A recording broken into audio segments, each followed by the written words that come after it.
Thank you. കാരണം ഞാൻ wait ചെയ്ത് നോക്കുന്നതിനുള്ള നമുക്ക് ഈ ചിത്രങ്ങൾ നമുക്ക് എത്രമാത്രം വിലപ്പെട്ടതാണെന്ന് ഓരോ മലയാളിയും അറിയാം അല്ലേ? നമ്മുടെ ഹൃദയത്തിൽ പതിഞ്ഞതാണ്. പേരുകൾക്കും വ്യാകരണങ്ങൾക്കുമെല്ലാം അപ്പുറം നമ്മുടെ ഹൃദയത്തിൽ പതിഞ്ഞ രണ്ട് പേരുകൾ MT വാസുദേവൻ നായർ, P ജയചന്ദ്രൻ.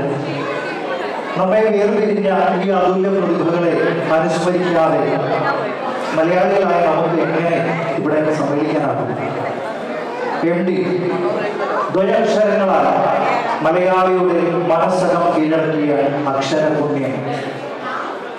അതെ, MTയെ അടയാളപ്പെടുത്താൻ, MTയെ വർണ്ണിക്കാൻ, വിവരിക്കാൻ ഭാഷയും ഭാഷണവും പോരാതെ സാഹിത്യം, സിനിമ, പത്രപ്രവർത്തനം തുടങ്ങി അദ്ദേഹം കൈവരിച്ച മേഖലകളിലെല്ലാം പ്രഭ ചാർത്തിയ പ്രതിഭയായിരുന്നു അദ്ദേഹം.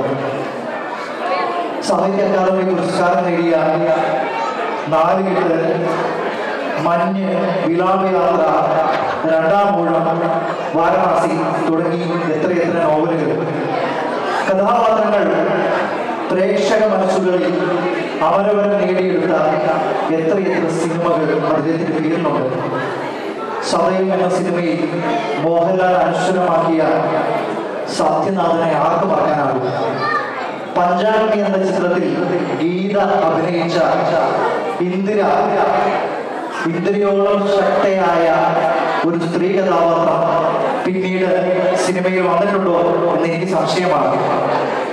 അടിയൊഴുക്ക് എന്ന സിനിമയിൽ മമ്മൂട്ടി അവതരിപ്പിച്ച കരുണ ഇതിഹാസമായി മാറിയ ഒരു വടക്കൻ വീരഗാഥയിലെ ചതിയനല്ലാത്ത ചന്തു. അങ്ങനെ എത്ര കഥാപാത്രങ്ങൾ. അത് MT വരച്ചിട്ടതൊന്നും മറക്കാനുള്ളതല്ല, നാം മറക്കുകയുമില്ല. പാട്ടിന്റെ വസന്തമായിരുന്നു P ജയചന്ദ്രൻ.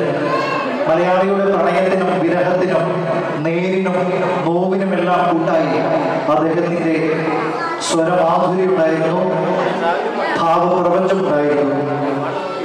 എനിക്ക് തോന്നുന്നു കളിത്തോഴൻ എന്ന സിനിമയിലെ മഞ്ഞലയിൽ മുങ്ങി ചാർത്തി എന്ന ഗാനമാണ് അദ്ദേഹത്തിന്റെ പുറത്തു വന്ന ആദ്യ പിന്നണിയാണ്. ആ ഒരൊറ്റ ഗാനത്തിലൂടെ മലയാളിയുടെ മനസ്സിൽ ചിരപ്രതിഷ്ഠ നേടുകയായിരുന്നു. ഒരുപക്ഷെ അദ്ദേഹത്തിന്റെ ചിത്രം കാണുമ്പോൾ നിങ്ങളുടെ ഉള്ളിൽ എല്ലാവരുടെ ഉള്ളിൽ പല പാട്ടുകൾ വരും. അനുരാഗ ഗാനം പോലെ ചന്ദനത്തിൽ കറഞ്ഞെടുത്തൊരു നീയൊരു പുഴയായി, തമിഴിൽ വൻ ഹിറ്റായി മാറിയ റാസാത്തി പ്രേമിക്കുമ്പോൾ നീയും ഞാനും. അദ്ദേഹത്തിന് വലിയൊരു കമാൻഡ് കൊടുത്ത, ഒരുപാട് നാളുകൾക്ക് ശേഷം വലിയൊരു തിരിച്ചുവരവ് കൊടുത്ത ഒരു ഗാനമാണ് താരങ്ങൾ പറയാൻ പറ്റുള്ളൂ. ഒരു ഗാനമുണ്ട്, നിറം എന്ന സിനിമയിൽ ഒരു പാട്ടാണ്, അദ്ദേഹത്തിന് വലിയൊരു കമ്പാക്ട് കൊടുത്ത പാട്ടാണ്. ആ പാട്ട് ഏതാണ് ആർക്കെങ്കിലും അറിയോ? നിറം എന്ന സിനിമയിൽ. ഒരേടിയില്ല,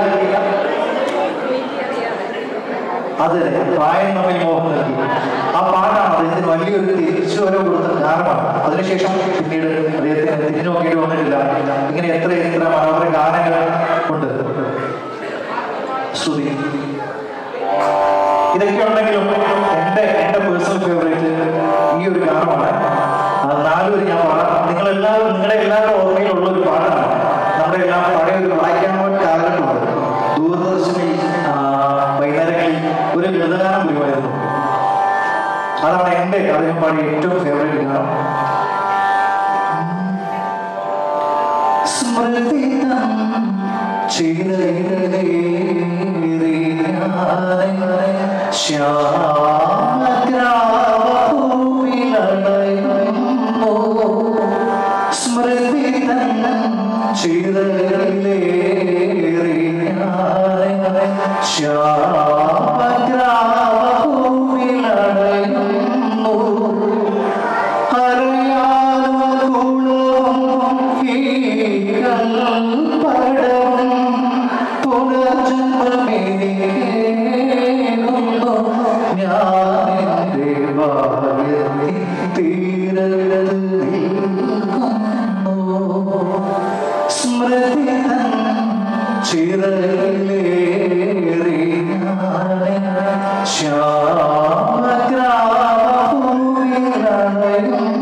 അക്ഷര പ്രതിഭകളായിരുന്ന ഈ രണ്ട് അതുല്യ പ്രതിഭകൾക്കും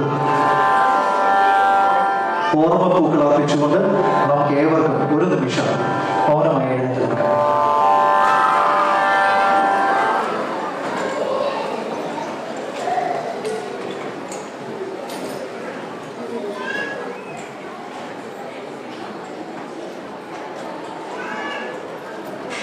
Thank you so much.